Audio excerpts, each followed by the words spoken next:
लकल हम्द या अल्लाह अस्सलातु वस्सलामु अलैका या रसूल अल्लाह अम्मा बाद। सिलसिला है नाज़रीन के सवालों के जवाब देने का। नाज़रीन हमारे वीडियोस के कमेंट्स में अपने सवालात को लिखते हैं। हमारे नाज़रीन में से इन्होंने एक सवाल किए हैं आका करीम अलैहिस्सलातु व तस्लीम की औलाद के ताल्लुक़ से। आका करीम अलैहिस्सलाम की औलाद के ताल्लुक़ से इन्होंने पूछा है आका करीम अलैहिस्सलाम के बेटे, आका करीम अलैहिस्सलाम के बेटों के ताल्लुक़ से जो इनका सवाल है।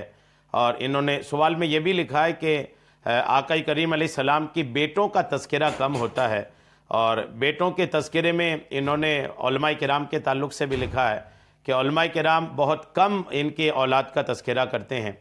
इस पर अल्हम्दुलिल्लाह मैंने कल हमारी एक क्लिप अपलोड हुई थी और उसमें इस चीज़ का बयान हुआ था आका करीम की औलाद के ताल्लुक़ से। और उसमें हमने बताया था कि आका करीम अलैहिस्सलाम की बेटों की जो तादाद है वो 3 है। हमारे नबी के 3 बेटे थे। 3 बेटों में एक हज़रत कासिम और दूसरे हज़रत अब्दुल्ला। इन 2 बेटों का जिक्र जो है वो पिछले बयान में आपने सुना था। पहला बेटा आपका हज़रत कासिम है जो आपकी तमाम औलाद से सबसे बड़ी औलाद है, सबसे बड़ा बेटा है आपका।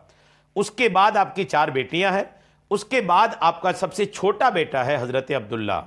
ये आपने पिछले क्लिप में सुना था।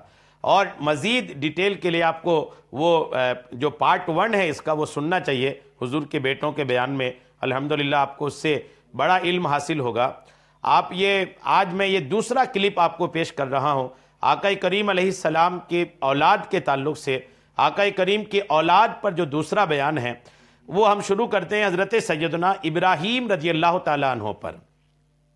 ये एक मालूमाती बात याद रखिएगा कि आका करीम अलैहिस्सलाम की औलाद में आपकी कुल मिला के 7 औलाद हैं। 4 बेटियां हैं, 3 बेटे हैं। इसमें 6 औलाद जो आपकी हैं, 4 बेटियां और 2 बेटे हज़रत सैयदतुना खदीजतुल कुबरा रज़ियल्लाहु ताला अन्हा से ही हैं। एक बेटा आपका हज़रत इब्राहीम रज़ियल्लाहु ताला अन्हु जिनका नाम है वो हज़रत मारिया किब्तिया रज़ियल्लाहु ताला अन्हा से है। हज़रत सैयदना इब्राहीम रज़ियल्लाहु ताला अन्हु की जो सीरत है वो मैं आपको पेश करता हूँ। हुजूर अक़दस सल्लल्लाहु ताला अलैहि वसल्लम के सबसे छोटे बेटे हैं ये।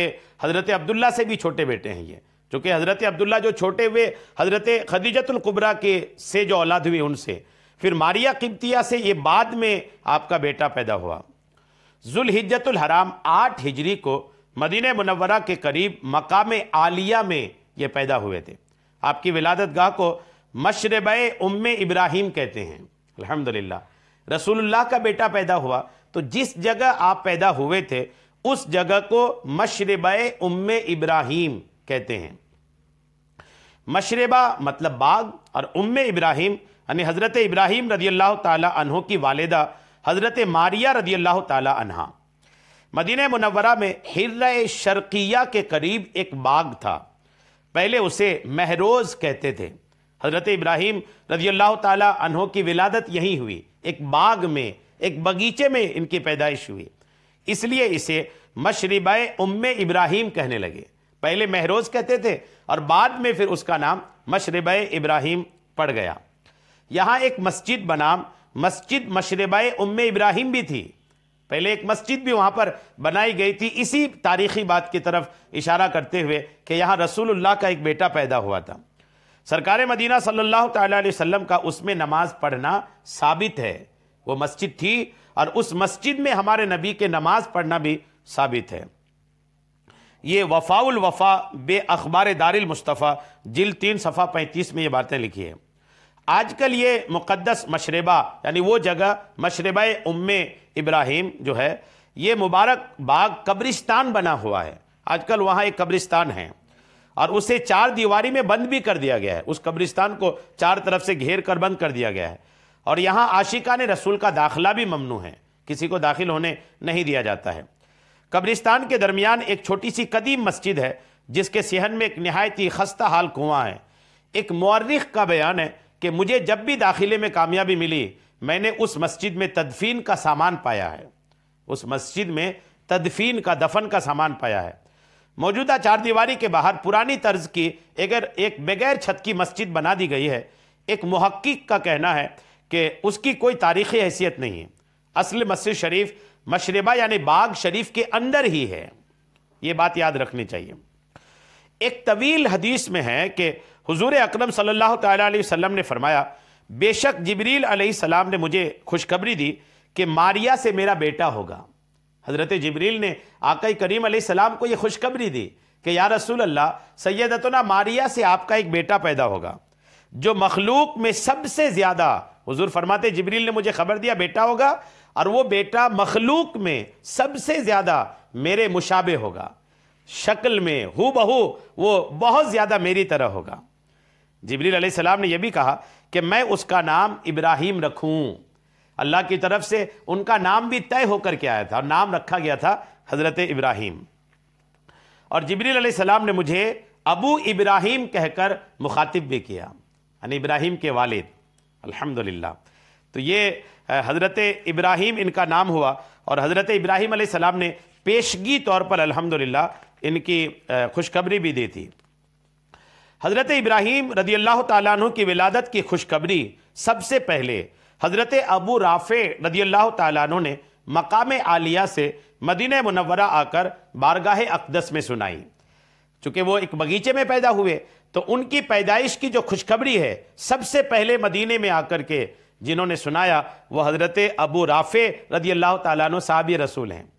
چنانچہ سخیوں کے سخی رسول ہاشمی صلی اللہ تعالیٰ علیہ وسلم نے انہیں انعام میں ایک غلام عطا فرمایا۔